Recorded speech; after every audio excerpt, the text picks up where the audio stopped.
sank into the well. With the vault emptied and the newly poured gold coins reaching the bottom of the well, Sword Devil and Spear Devil turned away without a second thought. Why? But Mason didn't understand. Why throw away gold coins you worked so hard to collect? It was the first time Mason had spoken since arriving in the village. Startled, Sword Devil and Spear Devil turned around, but soon answered with a snicker. Before the Lake Kingdom came to this state, all the villagers eagerly collected money. There was a rumor that if you gathered enough gold coins, you could buy citizenship. And then, well, that turned out to be a mere rumor. There was no such system. There was never a way for us, the non-citizens, to become citizens of the Lake Kingdom. Right after we, as a couple, learned this truth, the Lake Kingdom sank downward and perished. We became cursed, unable to live or die. Sword Devil and Spear Devil laughed together. Since then, with much hardship, we managed to gather the villagers again in this hellish pit. But what could we possibly do here? They knew all too well that even if they died and were reborn, they could never become citizens of the Lake Kingdom, and that the Lake Kingdom could never return to its former beauty. In a life where we can neither live nor die, we still need to remember the goal we had back when we still had the drive to dream and live, to gather money and enter paradise. Even knowing it was an unattainable goal from 500 years ago or now, even knowing it was a foolish and futile dream. Without such vain hopes, how could we possibly live in this hell? The body might live forever, but without a purpose to live, the mind, the soul dies.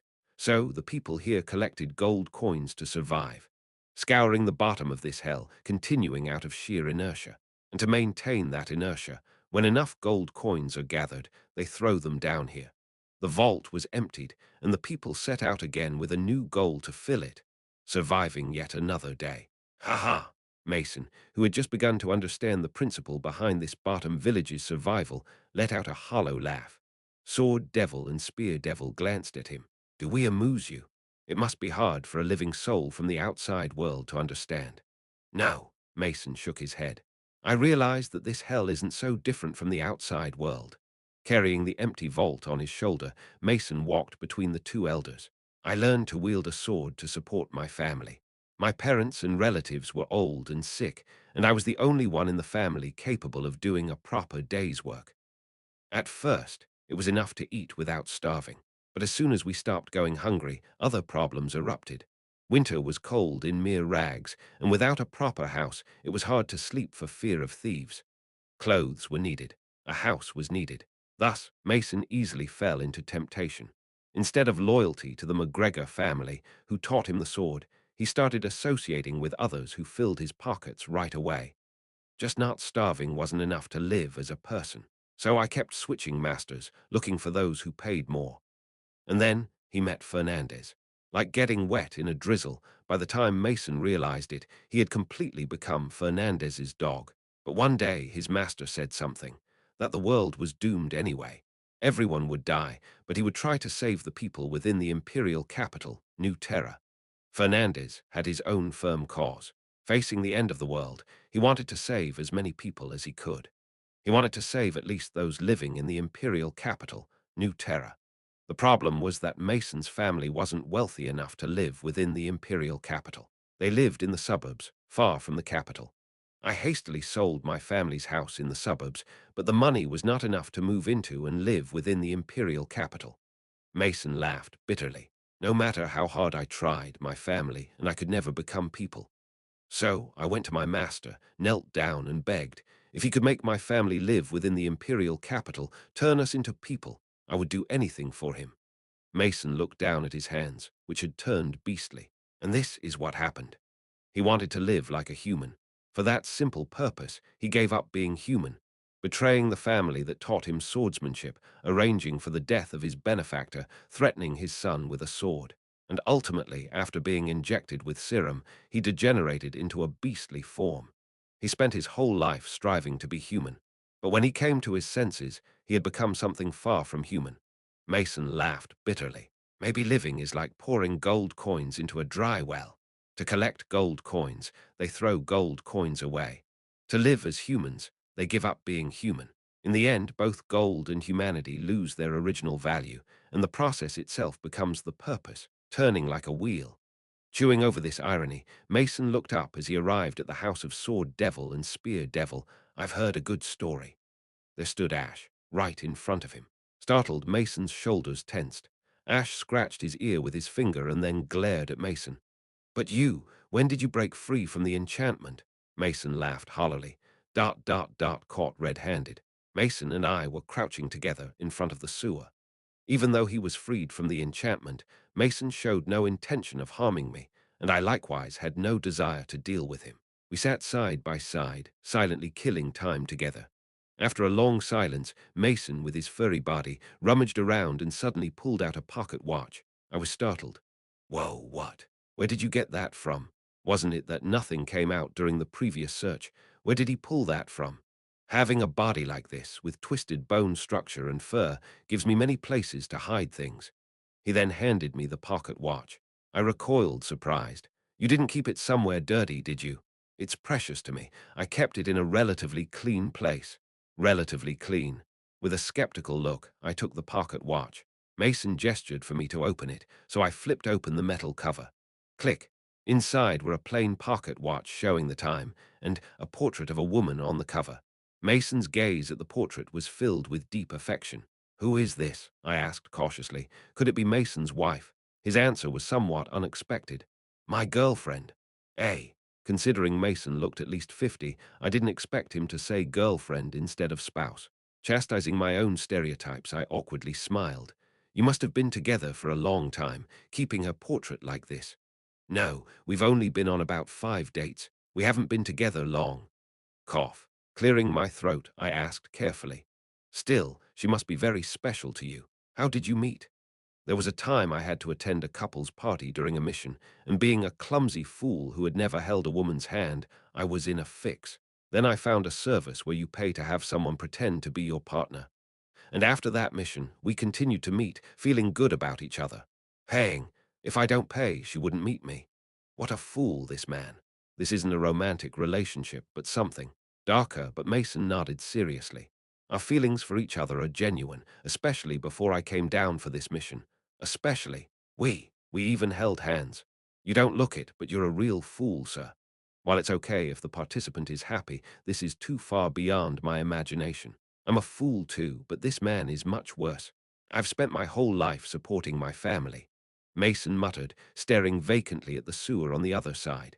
I had no life of my own. Even before I left for this mission, I had to spend my last penny to move my family and relatives into the imperial capital. So, when I said I had no money this time, and she didn't have to meet me, she came to see me off on the day I left, and she gave me that portrait. She told me to think of her when things get tough. Mason paused for a moment, then slowly continued. Your Highness, I am going to die soon. Due to the excessive strain of forced beastification and the severe injuries I sustained on my way here, I won't last long. I probably won't see the light of the outside world again. So, if you happen to see that woman in the imperial capital, please return this portrait to her. Mason, his face now that of a beast, smiled awkwardly. A beautiful thing like this shouldn't rot away with someone like me. Why are you asking me to do this? Do we have some sort of good connection? You think I'd entertain such a bothersome request? Then Mason shrugged his shoulders. What can I do? Down here in this hell, you're the only person I can ask for a favor. I'm just desperately clutching at straws. I silently pocketed the pocket watch. Any message for Fernandez? None. Mason shook his head. I've completed my mission. His Highness Fernandez only asked me to deliver the message to the Demon King. If I don't return, he'll assume the Demon King has refused. His Highness Fernandez believed I would definitely succeed in the mission, and I did. Nothing more is needed. Silence ensued. As I glanced at the side profile of this furry bureaucrat whose thoughts were inscrutable, I was about to say something more. Thud. Suddenly, something cold dropped on my cheek. I looked up. Mason also looked up. Thud, plip-plop, pitter-patter, raindrops began to fall from the sky. This is... I extended my palm forward. The water collecting in my hand was black. Black rain. I quickly stood up. The water that had pooled on the ground was slowly flowing towards the sewer. I clenched my fist tightly. The time of overflow had come. It was time to return to the surface. Chapter 405 months had passed since I started the Protect the Empire's Hell Ironman Challenge. The day after my 741st game ended in failure, accompanied by a stream of curse words, and I fell asleep as soon as I turned off the broadcast. It was well past noon when I finally opened my eyes. An intense feeling of fatigue pressed down from my head to my shoulders. I ground my teeth as I propped up my upper body. I'm exhausted. Despite pouring everything into the Protect the Empire challenge for the last 5 months, the game showed no signs of being cleared. 741 game overs. Even though I had maintained a solid resolve and continued the game without faltering, the continuous failures were beginning to take their toll. Should I just give up? The thought crossed my mind. Honestly, I've done enough, haven't I? Even my viewers told me to take a break if it was too hard.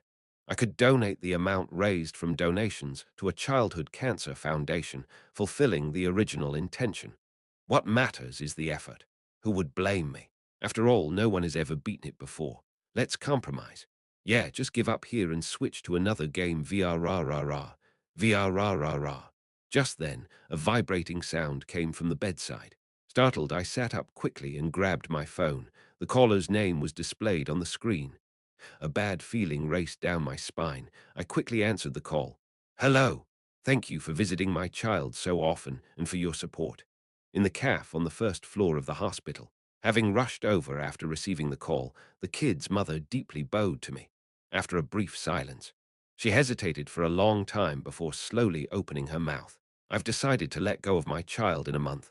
His body is too weak. They say there's almost no chance of him coming out of the coma. The doctors recommended it. His vital signs were too weak, and prolonging this wait was becoming impractical. They said it was time to make a decision. I'm exhausted, and so is my husband, but most of all, it seems like our child is the most tired. She managed a faint smile. Her eyes were dry from crying. We want to let him go peacefully while he's asleep. I'm really sorry, Mr. Retro Addict. You've been so supportive. I bit my lower lip hard, my fists clenched tightly on my knees. You said a month, right? Yes, for this remaining month I won't give up. Excuse me. I'll support him in the way I can. So please, I mustered all my courage and blurted out, so, please don't give up either. I still believe he's fighting, so, even though it sounded irresponsible, let's not give up. Both of us. After saying this as if to convince myself more than her, I left the cafe almost like I was running away. As soon as I got home, I started the broadcast. Viewers poured in en masse. Retro Addict. Did Retro Addict Rage quit yesterday, lol? Coming on early after that hardcore session yesterday. Please play a different game, please. I'd rather watch you strip. Give up. There are no other games here. Gonna play Protect the Empire again. Ah, no more. My viewers were also getting tired. There were not a few who suggested quitting the challenge and playing another game. My viewership had dropped to less than half due to the long and harsh difficulty of the game, but I don't care. One last time, I launched Protect the Empire, going all in for the final game. Last time for real. Last time for real. Last time for real. Last time for real. Last time 106. Let's go. This guy's determination is crazy. Lol, I'm out. See ya. Are you still watching this? Still watching. Still. Retro Addict's perseverance is insane. Lol. What's crazy is how fast viewers are leaving. Haha, stop. Retro Addict. What lies ahead is hell. Ignoring the uproarious chat window, I pushed it aside. I took a deep breath, then, with wide-open eyes, I grasped the mouse. This game is terrible. The Hell Ironman mode is even worse. But the pain I'm feeling now, compared to the suffering of that kid who's been tormented by illness his whole life in a hospital bed, how trivial is it? I know well that playing this game has no connection to that child waking up. But still, I am a broadcaster, and that child is a viewer, because this has been our way of communicating all this time. I hope my support reaches you. Staring at the tutorial stage that was unfolding, I repeated to myself, I don't wish for you to miraculously recover from all your illnesses and wake up as if by a lie. I hope you win this desperate battle of a lifetime with your will, not anyone else's. However, just as I had someone supporting me, I want you to know that you have someone supporting you too, just as your support gave me strength to move forward. I hope my modest support in some small way gives you strength in your fight. That is my humble wish. My wish is just that. In the ruins, Salome opened her eyes. It seemed she had revisited part of Ash's memories she had read a few days ago in her dreams. Ha! A scoff escaped her lips in disbelief. Salome pressed her hands firmly over her eyes. How foolish, how utterly foolish is this wish. So small, insignificant, and even childish. To make a wish for a kid who's practically a stranger just because he once cheered him on. The motive is absurd, and the content is ludicrous. What? You want to send words of encouragement too? Is that really your wish? Is that really all? Aren't wishes supposed to be bigger, grander, more greedy? At the very least, something like granting the kid an indestructible body or bestowing upon him the blessing of immunity to all diseases. That scale of a wish. Just support, merely wishing for the kid to stand up on his own, just cheering and that's it. To risk your life in another world for such a trivial wish. It's incomprehensible. The risk he's taking is outrageously disproportionate to the triviality of his wish. The cost-benefit analysis just doesn't add up. Isn't he a complete idiot? So she thought she should stop him. It seemed too much of a loss for Ash, especially considering the secret she discovered about his soul. That wish of yours, is it really your wish? That's why she provoked Ash, to make him ask himself who he really is, what he truly wants, to quickly abandon such a petty wish and find something else, to pursue a purpose more for himself. But why? Having been immersed in his memories just a while ago, skimming the surface of his emotions, Salome felt like she was about to cry. His genuine sincerity, the movement of those emotions, incomprehensible through logic and reason, a true taste of the heart that she could never possess, it pained her. Why? Because the sensations of a succubus are fleeting, they cannot understand human emotions. So they vicariously experience human emotions through others' dreams, inferring forms of joy and sorrow, craving emotions more than anyone else, and absorbing others' dreams and vital energy for that purpose, yet only ever skimming the surface without truly reaching their essence. Such is the nature of a succubus. That is Salome. Why does it hurt? Salome clutched at her chest. For the first time since her birth, she felt a pain inside. Despite living for hundreds of years and perfectly imitating and understanding human nature on the surface, the heart of the succubus queen was fundamentally empty. Somewhere in that void throbbed. Why? Salome, lips tightly pressed, lifted her hands and slapped her cheeks twice. Thud, thud, thud. The sound of rain beating against the ground was heard. Salome poked her head out into the ruins. Black rain was pouring down. It was time for the flood. We can set off in just a few more hours. Sword Demon and Spear Demon, having brought a small boat, nodded as they placed it in front of the sewer. A channel had formed in front of the sewer, filled with black rainwater. It seemed that a little more rain would gather enough water to float the boat. This path isn't going to be smooth sailing either. Be prepared. There are monsters, foul smells, and above all, you'll have to fight the darkness. I nodded in response. I was prepared for everything. Would it be any different on land? The surface route also has monsters, foul smells, and requires fighting against darkness. If it's going to be hard anyway, it's better to take this route, which takes less time. Looking around, the rest of the temporary party members also appeared one by one. Mason, unsteady as if unwell, sat down below the ruins, and Salome had also appeared and stood beside him. Salome, with a sour expression, glanced at me and then quickly turned her head away. I blinked in confusion. What? When did she start avoiding me? Why is she acting like that? Are you leaving? That's when I heard a voice. Turning around, it was the kid. Well, the older brother from earlier, the one from the village with whom I shared fruit and stories. His blurry eyes through disheveled hair looked at me. I smiled back at him. Yeah, I'll come again next time. I'll bring more fruit, the kid brother smirked. Everyone who falls into this village says that, and then no one ever comes back. Why would anyone want to come back to this awful, trashy village? Don't bother. With a wave of his hand, the kid brother walked away towards the village. Live happily in a world where the sun shines. The fruit was delicious. Goodbye. The kid brother disappeared into the rain. I felt conflicted. I sighed deeply and looked up at the pouring rain. Just a bit more rain and we'll be able to leave. Soon I'll return to Crossroad. That's when I saw it. Among the pouring rain, slithering down the cliff, was something grotesque. It looked like writhing mist or a swarm of insects. What's that? Almost simultaneously as I muttered to myself, thud thud, thud thud thud. Suddenly, it cascaded down like a heavy shower. A dreadful stench and a chilling malevolence spread in all directions. I stepped back, fighting nausea. Could it be? Ash, a voice echoed. It sounded like thousands of crows flapping their wings or like millions of insects gnashing their pincers. I will rot you. Within the indistinct form, a clear hostility emerged. Everything. This world, along with you, everything. The master of the plague, the black plague, the wound opener, the tangible agony, the screaming pus, the Nightmare Legion's fourth-ranked commander. Raven screamed as if his soul was tearing apart. I will burn and melt everything. Immediately after, a deluge of plague poured down from above my head.